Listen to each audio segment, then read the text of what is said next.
day everyone, my name is Roslyn R. Rogay. I am the first reporter of Group 12 and our topic is the type of taxes.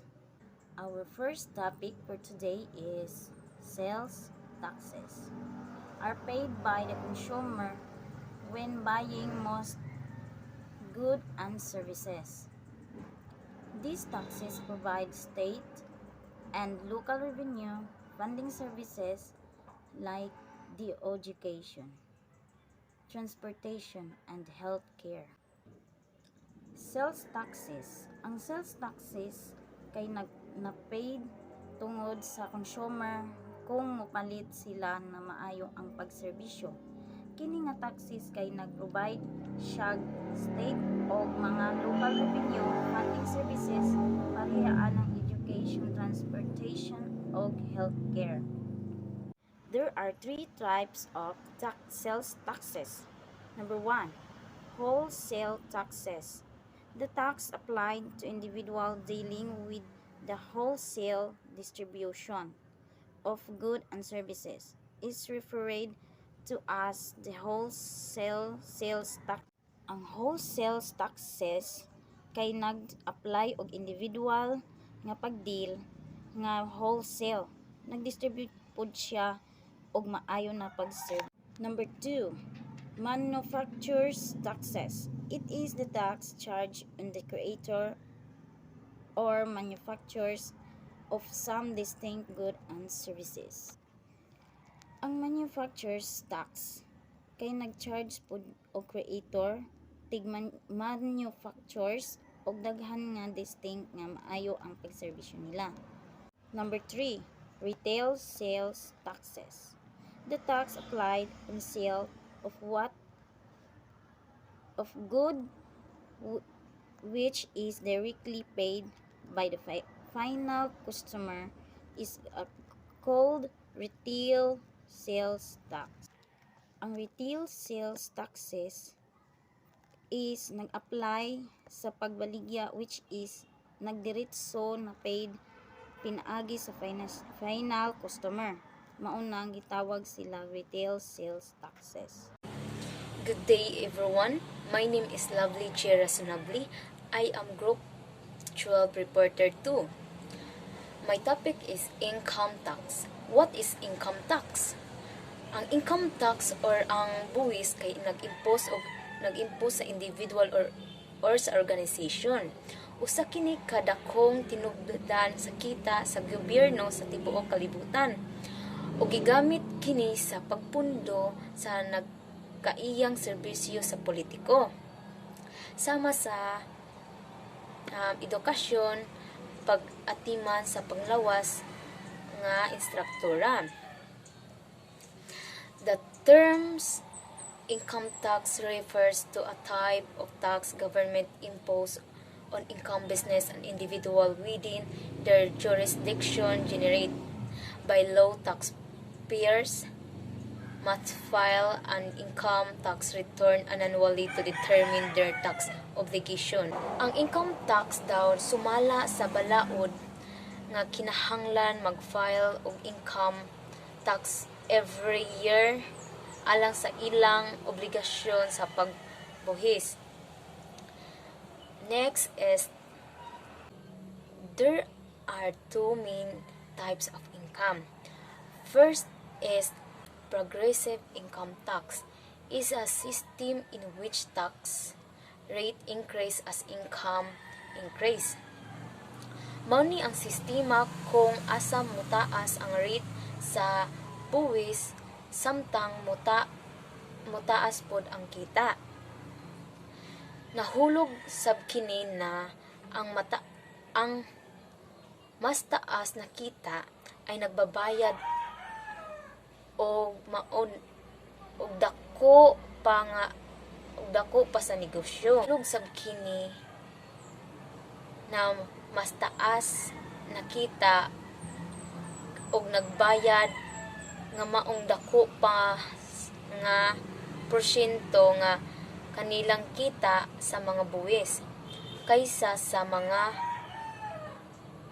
gamay na kaysa sa gamay na kita. Ang kasagaran buhis na kita kay madalas na ginaturing na mas pantay or patas. Flat income tax is a system in which the tax rate is the same for all income levels. Ang flat income tax mauni ang isa ka sistema kung asa ang rate sa buwis kay pareho para sa tanan nga antas ng kita. Ang tanan kay nagbayad nga parehong porsyento nga na ilang kita sa mga buwis.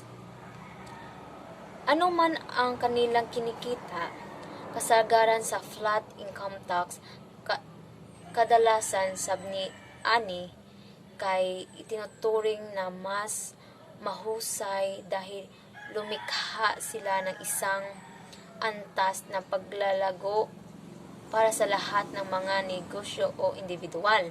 Next is how income tax work. Calculation of taxable income. Number 1, gross income. First, ang lahat na pinagmumula ng kita gidugang aron makalkulo ang gross na kita. Second is adjustment to income. Sunod ang pagpili ka makausaban na gihimo sa gross income aron makaabot sa adjustment gross income. Ang ikatulo is taxable income.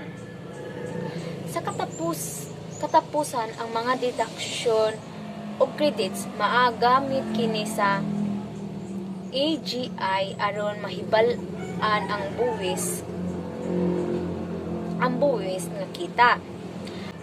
Pagbabawas ay mga pagbabawas mula sa AGI na nagpapababa sa halaga ng kita na napailalim sa buwis ay direktang pagbawas ng halaga ng buwis na dapat bayaran. Next is tax brackets.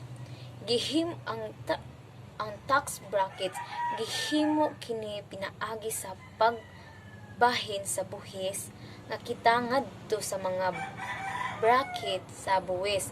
Ang matag usa adunay kaugalingong buwis. Kung mataas ang buwis nga kita, mas taas ang tax bracket o mas taas ang buwis. Next is two types of income tax. Na ay duha kakasing-klasing income tax. Lahi to kaganina. Next is individual tax. It is also referred to as personal income tax. Kini siya is mahimong lain-laing depende sa nasod, level sa kita ug sa pagbuhi ug mga kredito nga magamit. Next is business income tax. Is also pay income tax on their earning the Internal Revenue Service tax income. Pareha sa sole proprietorship, isang hiwalay na legal na entity mula sa may-ari nito kaya ang kita ng negosyo ay inuulat sa personal nga income tax return ng may-ari. Siya daw ang nagbayad sa buwis sa kita ng negosyo sa kanilang individual na rate na buwis. Means ang kanang so proprietorship kanang individual nga negosyo. Wala siya partner. For short. Partnership, hindi rin isang hiwalay na legal na entity mula sa mga may-ari nito. Kaya ang kita ng negosyo at inuulat sa kanilang mga personal na income tax. Ang mga kasosyo maoy ang mga kasosyo sila mo'y gabayad sa mga buwis sa kita sa ilang negosyo. Next is corporation. Ang kita ng negosyo ay ginubuwisan sa corporate tax. Corporation ay nagbabayad ng mga individual sa mga shareholder nito. Individual, sila ang nagbayad sa individual nga shareholders. Next is corporation. Ay isang corporation na pinipiling patawan ng buwis bilang pass-through entity. Kaya ang kita ng negosyo ay pinapasa sa mga pasa sa shareholders at iniulat sa kanila ang personal na income tax. Next is what percent of income tax? Ang percent of income tax ang imong gibayad na gadipinde sa imong buwis nga kita nga isa imong kahimtang sa pag-file. Ang buhis ng kita mao ang imong gross nga kita minus ang bisan usang gitugot nga mga pagbahin. Ang imong kahimtang sa pag-file mao kung ikaw single minyo nga nag-file nga managsama. Minyo nga nag-file nga gilain o ulo sa panimalay. O maora to, daghang salamat. Good morning, sir. Good morning, everyone. So this morning, we will tackle about property taxes. Property taxes generate revenue at a local level. They provide funding for everything from parks to public safety services to additional fundings for schools. So, ang property taxes kuno daw is morning kagalingon nimo nga butang nga need nimo bayaran. Like for example, sa public safety, additional funding for schools, halaga ng isang ari-arian, and some of them is kuanan gid nila of taxes.